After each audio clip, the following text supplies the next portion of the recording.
ಕೋಲಾರ ಜಿಲ್ಲೆಯಲ್ಲಿ ಏನು ಮೊನ್ನೆ ನಡೆದಂಥ MP ಚುನಾವಣೆಯಲ್ಲಿ ನಾವು ಯಾರಿಗೆ ಮಾಡಬೇಕು ಏನು ಮಾಡಬೇಕು ನಾವು ಇಂಡಿಪೆಂಡೆಂಟಾಗಿ ನಿಂತು ನಮ್ಮ ಒಂದು ಬೆಂಬಲ ತಗೊಂಬಾರ್ದಂತ ಕೆಲವರೆಲ್ಲ ತೀರ್ಮಾನ ಮಾಡಿದರು.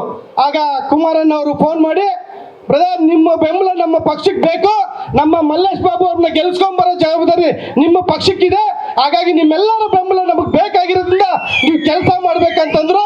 ಕೂಡಲೇ ನಾವು ಖಂಡಿತವಾಗಿ ಮಾಡ್ತೀವಲ್ಲ, ಮಲ್ಲೇಶ್ ಬಾಬು ಅವ್ರನ್ನ ಗೆಲ್ಸ್ಕೊಂಬರೋ ಜವಾಬ್ದಾರಿ ನಮ್ಮ ಪಕ್ಷಕ್ಕೂ ನಮ್ಮ ಸ್ವಾಭಿಮಾನ ಜನತಾ ಪಕ್ಷದ ಕಾರ್ಯಕರ್ತರಿಗೆ ಎಲ್ಲರಿಗೂ ಇದೆ. ಖಂಡಿತವಾಗಿ ನಾವು NDA ಪಕ್ಷ, ಕುಮಾರಣ್ಣ ಅವ್ರು ಹೇಳಿದ್ರು ಮೋದಿ ಅವ್ರು ಗೆಲ್ಲಬೇಕು ರಾಷ್ಟ್ರದಲ್ಲಿ, ಹಾಗಾಗಿ ಮೋದಿ ಅವ್ರ ಕೈ ಹಿಡಿಯೋದಕ್ಕೋಸ್ಕರ ನೀವು ಕೋಲಾರ ಜಿಲ್ಲೆಯಿಂದ ಒಂದು MP ನೀವು ಕಲ್ಸ್ಕೊಡುವಂತ ಕೆಲಸ ಮಾಡಬೇಕು ಅಂತ ಹೇಳಿದ್ರು. ಖಂಡಿತವಾಗಿ ನಾವು ಅವತ್ತು ಮಾತು ಕೊಟ್ಟು ನಾವು MP ಚುನಾವಣೆಯಲ್ಲಿ ಮಲ್ಲೇಶ್ ಬಾಬಣ್ಣ ಅವರಿಗೆ ಅತಿ ಹೆಚ್ಚಾಗಿ ಮತವನ್ನು ಕೊಟ್ಟು ಗೆಲ್ಸ್ಕೊಡೋಂಥ ಕೆಲಸ ನಮ್ಮ ಮಾಲೂರು ತಾಲೂಕಿನ ಕಾರ್ಯಕರ್ತರು, JDS ಪಕ್ಷದ ಕಾರ್ಯಕರ್ತರು ಎಲ್ಲ ಕೂಡ ಸೇರಿ ಮಾಡಿದ್ದಾರೆ ಇವತ್ತು. ಹಾಗಾಗಿ ನಾನು ಕುಮಾರಣ್ಣಗೆ ಅವ್ರಿಗೂ ಕೂಡ ಈ ಅವತ್ತು ಕೊಟ್ಟಿದ್ದು ಮಾತಿಗೆ ನಾವು ನಮ್ಮ ಕಾರ್ಯಕರ್ತರಿಗೂ ಕೂಡ ನಾನು ಅಭಿನಂದನೆಗಳು ಸಲ್ಲಿಸ್ತೀನಿ.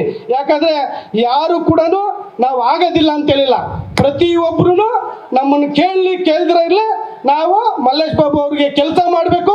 ಕುಮಾರಣ್ಣ ಅವ್ರು ಹೇಳಿದ್ದಾರೆ ನರೇಂದ್ರ ಮೋದಿ ಅವ್ರಿಗೆ ಒಳ್ಳೇದಾಗಬೇಕು ಅಂತೇಳಿ ಏನು ತಿಳಿದಿರ ನಾವು ಕೆಲಸ ಮಾಡಿದ್ರಿ. ಆದ್ರೆ ಇವತ್ತು ಅದ್ರ ಫಲವಾಗಿ ಇವತ್ತು ನಮ್ಮನ್ನು ಕೈ ಹಿಡಿಯುವಂತ ಕೆಲಸ ಕುಮಾರಣ್ಣ ಅವ್ರು ಮಾಡ್ತಾ ಇದ್ದಾರೆ. ಹಾಗೆ ನಮ್ಮ ನಿಖಿಲ್ ಕುಮಾರಸ್ವಾಮಿ ಅವರು ಇವತ್ತು ಮುಂದಿನ ದಿನ ಭವಿಷ್ಯಕ್ಕೆ ನಮ್ಮ ಜೊತೆದಲ್ಲಿ ನೀವು ಇರಬೇಕು. ಖಂಡಿತವಾಗಿ ನಿಮ್ಮನ್ನ ನಾವು ಕೈ ಬಿಡಲ್ಲ. ನಿಮ್ಮ ಮಾಲೂರು ತಾಲೂಕಿಗೆ ನಮಗೆ ನಿಮ್ಮ ಗುರಿ ಏನಿದೆ, ಕಾರ್ಯಕರ್ತರನ್ನ ನೀವು ಉಳಿಸ್ಕೊಬೇಕು. ಕಾರ್ಯಕರ್ತರು ಚುನಾವಣೆಗಳಿಗೆ ನೀವು ಖಂಡಿತವಾಗಿ ಕಾರ್ಯಕರ್ತರಿಗೆ ಅವಕಾಶಗಳು ಸಿಗಂತ ರೀತಿಯಲ್ಲಿ ನಾವೆಲ್ಲ ಮಾಡಿಕೊಡ್ತೀವಿ ಅಂತ ಹೇಳ್ಬಿಟ್ಟು ತಿಳಿಸಿದ್ದಾರೆ. ಆ ಒಂದು ಉದ್ದೇಶಕ್ಕೆ ಇವತ್ತು ನಾವೆಲ್ಲ ಸ್ವಾಭಿಮಾನ ಜನತಾ ಪಕ್ಷದ ಎಲ್ಲ ಕಾರ್ಯಕರ್ತರು, ಮುಖಂಡರುಗಳು, ಹಿರಿಯರು ನಿಜಕ್ಕೂ ನಮಗೆ ಒಂದು ವೇದಿಕೆಯಲ್ಲಿರುವಂಥ ಹಿರಿಯರು ನೆನೆಸ್ಕೊಂಡ್ರೆ ನಿಜಕ್ಕೂ ಬೇಸರ ಆಗುತ್ತೆ. ಯಾಕಂದ್ರೆ ಇವತ್ತು ಮಾಲೂರು ತಾಲೂಕಲ್ಲಿ 50 ವರ್ಷಗಳಿಂದ ಪಕ್ಷ ಕಟ್ಟಿ ಬೆಳೆಸಿರಂತ ನಾಯಕರುಗಳು ವೇದಿಕೆ ಮುಂಭಾಗ ಇದ್ದಾರೆ. ನಮ್ಮ ಹನುಮಪ್ಪನವರಾಗಿರ್ಬೋದು, ರಾಜಾರಾಮ್ ಅವರಾಗಿರ್ಬೋದು, ಮೋಹನ್ ಬಾಬು ಅವರಾಗಿರ್ಬೋದು, CP ನಾಗರಾಜ್ ಅವರಾಗಿರ್ಬೋದು, ದೇವರಾಜ್ ರೆಡ್ಡಿ ಅವರಾಗಿರ್ಬೋದು, ಇವರೆಲ್ಲ ಯಾವ ಕಾರಣಕ್ಕೂ ಪಕ್ಷವನ್ನು ಬಿಟ್ಟು ಹೋಗಲ್ಲ ಅಂತ ವ್ಯಕ್ತಿಗಳು.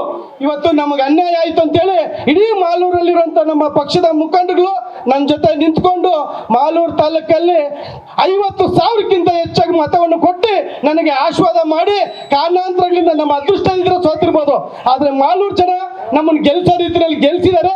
ವಿಧಾನಸೌಧಕ್ಕೆ ಹೋಗಿಲ್ಲ ಅಷ್ಟೇ, ಮಾಲೂರು ಜನದಲ್ಲಿ ಪ್ರೀತಿನಲ್ಲಿ ನನ್ನ MLA ಆಗಿ ಮಾಡಿದ್ದಾರೆ ಅವರು. ನಿಜಕ್ಕೂ ಅವ್ರಿಗೆ ಚುನಾವಣೆ ಆಗಿರ್ತೀನಿ ಅಂತ ಈ ಮುಖಾಂತರ ನಾನು ಹೇಳಕ್ ಬಯಸ್ತಾ, ನನಗೆ ಮಾತಾಡಕ್ಕೆ ಅವಕಾಶ ಕೊಟ್ಟಂತ ತಮ್ಮೆಲ್ಲರಿಗೂ ಹೊಂದಿಸ್ತಾ, ನಾನು ಭಾಷಣಗಾರನಲ್ಲ, ಹಾಗಾಗಿ ಏನಿದ್ರೆ ಕೆಲಸ ಮಾಡೋನು. ಹಾಗಾಗಿ ವೇದಿಕೆ ಮೇಲೆ ಇರುವಂತ ನಮ್ಮೆಲ್ಲ ಹಿರಿಯರು ಮತ್ತೆ ನಮ್ಮೆಲ್ಲ ತಾಯಂದಿರು ಯಾರಾದ್ರೂ ಹೆಸರು ಬಿಟ್ಟಿದ್ರು ದಯವಿಟ್ಟು ಅನ್ಯತೆ ಭಾವಿಸಬಾರ್ದು ಅಂತ ತಿಳಿಸ್ತಾ, ನನಗೆ ಮಾತಾಡಕ್ಕೆ ಅವಕಾಶ ಕೊಟ್ಟಂತ ತಮ್ಮೆಲ್ಲರಿಗೂ ಹೊಂದಿಸ್ತಾ ನಾನು ಮಾತು ಮುಗಿಸ್ತಾ ಇದ್ದೀನಿ. ಧನ್ಯವಾದಗಳು. ನಾವಿಬ್ರು ಜೋಡಿ ಎತ್ತುಗಳ ತರ ಕೆಲಸ ಮಾಡಿ ಪಕ್ಷ ಅಧಿಕಾರಕ್ಕೆ ತರಂತ ಕೆಲಸ ನಾವು ಮಾಡ್ತೀವಿ ಅಂತ ಈ ಮುಖಾಂತರ ತಮಗೆ ಭರವಸೆ ಕೊಡ್ತೀನಿ.